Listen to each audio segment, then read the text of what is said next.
আব্দুল্লাহ ইবনে Hudhafa রাদিয়াল্লাহু তাআলা আনহু বলেন, ও রোমের বাদশা, আল্লাহ রাব্বুল আলামিন আমাকে একটি জীবন দিয়েছে, আমার ইচ্ছা হলো আল্লাহ রাব্বুল আলামিন আমাকে 1000টা জীবন দিত, আমি আবার শহীদ হইতাম।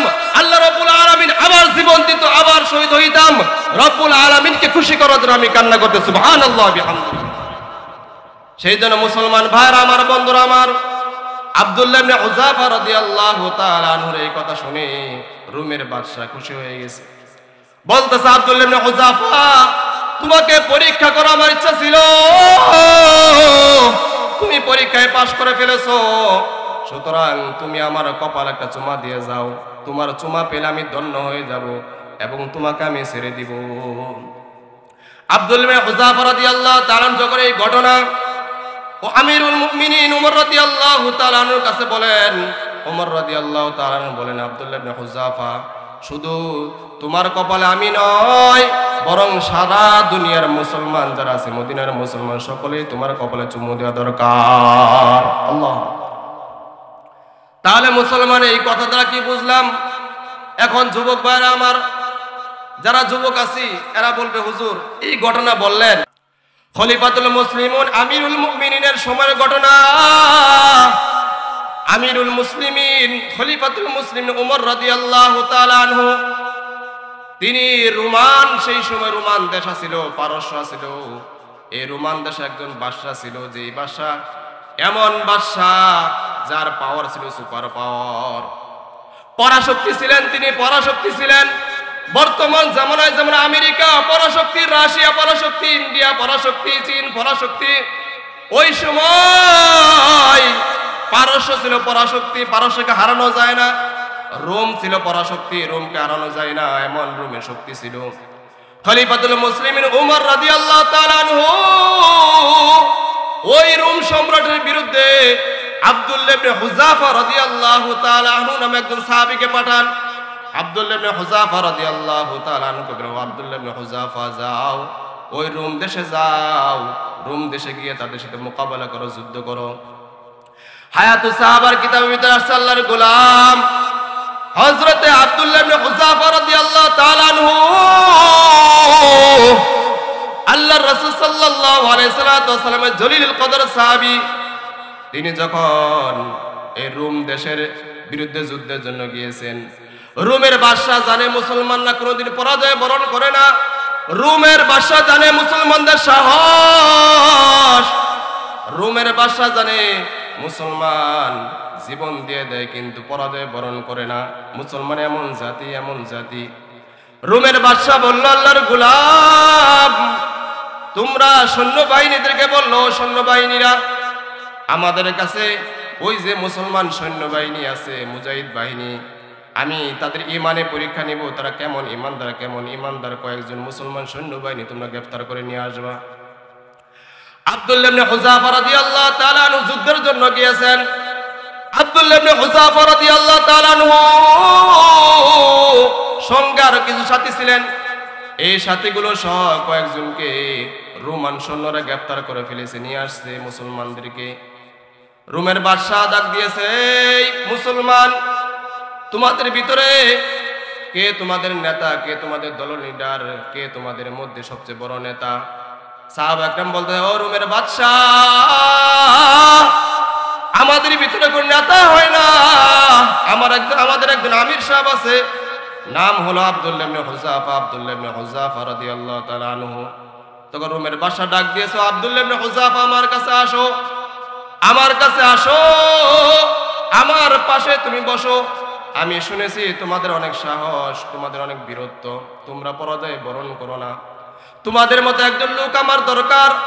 তোমরা যদি আমার কাছে ভিড়ে যাও, আমার কাছে আসো, তাহলে আমি পরাজয় বরণ করবো না, বড় আমি সুপার পাওয়ার থাকবো সব সময়। তুমি খ্রিস্টান ধর্ম গ্রহণ করো। এই কথা বলতেছে, তুমি খ্রিস্টান ধর্ম গ্রহণ করো। খ্রিস্টান ধর্ম গ্রহণ করে তোমাকে সৌদি আরব যাইতে হবে, আরব মদিনায় যাইতে হবে। বিষয়টা এরকম নয়, বড় আমার যে রাজত্ব রয়েছে, রাজত্বের অর্ধেক তোমাকে আমি লিখে দিব। আমার ঘরের ভিতরে সুন্দরী রূপসী যুবতী একজন লাবণ্যময় মেয়ে আছে, এই মেয়েটাকে তোমার কাছে আমি বিয়ে দিয়ে দিব। বিয়ে দেওয়ার পরে আমি মারা গেলে বাকি অর্ধেকের তুমি রাজত্ব পেয়ে যাবে। আব্দুল্লাহ ইবনে হুযাফা রাদিয়াল্লাহু তাআলা বলেন, ও রোমের বাদশা, আমার ভিতরে ঈমান আছে, আমি চুল পরিমাণ ঈমান থেকে পিছপা হব না। সুবহানাল্লাহ বলেন।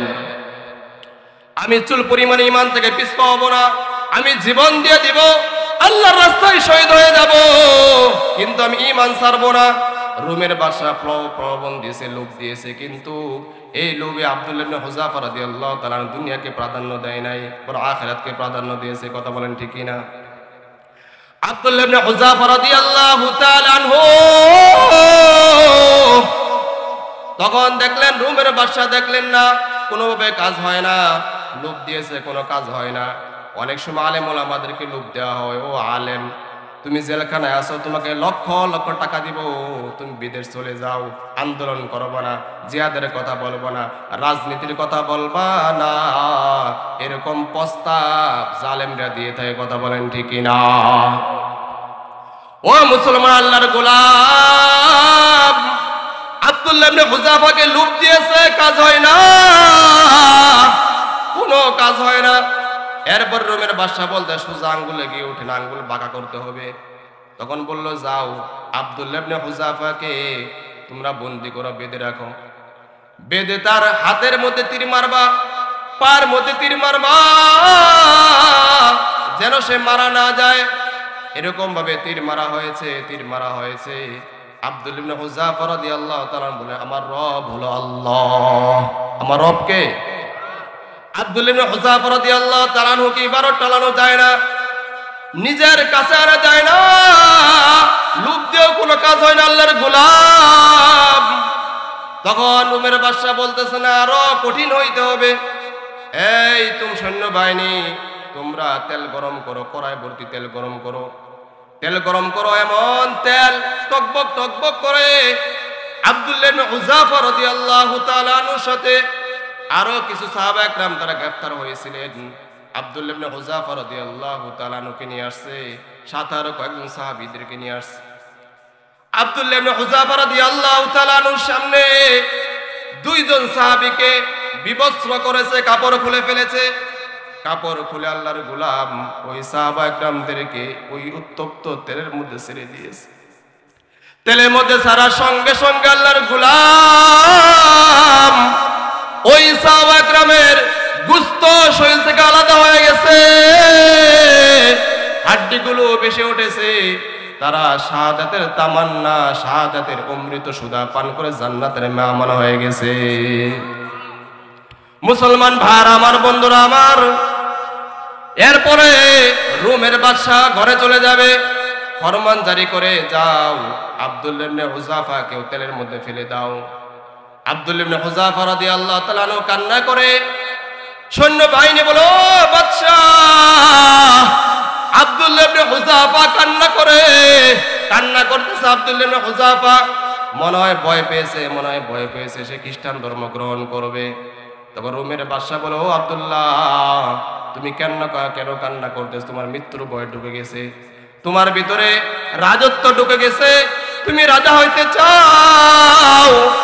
আব্দুল্লাহ ইবনে হুযাফা রাদিয়াল্লাহু তাআলা বলেন, ও বাদশা, আমার চোখ দিয়ে পানি পড়তেছে, আমি তোমার ভয়ে কান্না করি না, আমি মৃত্যুর ভয়ে কান্না করি না, আমি এই জন্য কান্না করি যে আল্লাহ রাব্বুল আলামিন আমাকে একটি মাত্র জীবন দিয়েছে, একটি মাত্র জীবন দিয়েছে। এই জীবনটা আমি এখন শহীদ হয়ে যাব, তেলের মধ্যে পড়ে শহীদ হয়ে যাব। আমার তো ইচ্ছা হলো আল্লাহ রাব্বুল আলামিন আমাকে 1000টা জীবন দিতেন, আমি 1000 বার শহীদ হইতাম। আল্লাহু আকবার। আব্দুল্লাহ ইবনে হুযাফা রাদিয়াল্লাহু তাআলা বলেন, ও রোমের বাদশা, আল্লাহ রাব্বুল আলামিন আমাকে একটি জীবন দিয়েছে, আমার ইচ্ছা হলো আল্লাহ রাব্বুল আলামিন আমাকে 1000টা জীবন দিত, আমি আবার শহীদ হইতাম। আল্লাহ রাব্বুল আলামিন আবার জীবন দিত, আবার শহীদ হইতাম। রাব্বুল আলামিনকে খুশি করার জন্য আমি কান্না করতে, সুবহানাল্লাহ বিহামদিহি। সেই জন্য মুসলমান ভাইরা আমার, বন্ধুরা আমার, আব্দুল্লাহ ইবনে হুযাফা রাদিয়াল্লাহু তাআলা আনহুর এই কথা শুনে রোমের বাদশা খুশি হয়ে গেছে। বলতেছে, আব্দুল্লাহ ইবনে হুযাফা, তোমাকে পরীক্ষা করা আমার ইচ্ছা ছিল, তুমি পরীক্ষায় পাশ করে ফেলেছো, সুতরাং তুমি আমার কপাল একটা চুমা দিয়ে যাও, তোমার চুমা পেলে আমি ধন্য হয়ে যাব এবং তোমাকে আমি ছেড়ে দিব। আব্দুল ইবনে হুযাফা রাদিয়াল্লাহু তাআলা যখন এই ঘটনা ও আমিরুল মুমিনিন ওমর রাদিয়াল্লাহু তাআলা আনহুর কাছে বলেন, ওমর রাদিয়াল্লাহু তাআলা আনহু বলেন, আব্দুল্লাহ ইবনে হুযাফা, শুধু তোমার কপালে আমি নয়, বরং সারা দুনিয়ার মুসলমান যারা আছে, মদিনার মুসলমান সকলেই তোমার কপালে চুমু দেওয়া দরকার। আল্লাহ। তাহলে মুসলমান এই কথা দ্বারা কি বুঝলাম?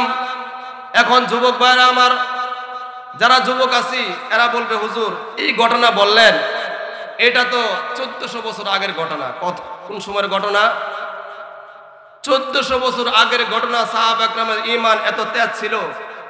এখন বর্তমান জমানার মডার্ন যুগের পোলাপান আমরা, আমাদের সময় কাটে ফেসবুকে, আমাদের সময় কাটে ইউটিউবে, আমাদের সময় কাটে ওয়াইফাইয়ের পিছনে। এখন আমাদের কেউ জীবন দেওয়ার সময় আছে? আমরা ডিজিটাল যুগের পোলাপান, আমরা থাকবো সবসময় মাস্তি অবস্থায়, সবসময় একদম ঝাঁকানাকা গান শুনবো আর সারাদিন ঘোরাফেরা করব। এই হলো অবস্থা আমাদের। মুসলমান ভাইরা আমার, বন্ধুরা আমার, আপনাদেরকে 1400 বছর পূর্বে নয়, বরং বর্তমান জমানার আলো বাতাস খেয়েছে এবং সাহাবা একরামের মতো ঈমান লালন করেছে এরকম লোক বর্তমানে আছে কিনা এই কথা বলেন। আপনি তাকিয়ে দেখেন সেই ফিলিস্তিনের দিকে। সেই ফিলিস্তিনে একজন হামাসের প্রধান ছিলেন, ইয়াহইয়া সিনওয়ার নাম। তিনি 2 মাস আগে, 1 মাস 1.5 মাস আগে তিনি শহীদ হয়েছেন। তিনি এক হাতে যুদ্ধ করেছেন, আরেক হাতে বোমার আঘাতে চলে গিয়েছে।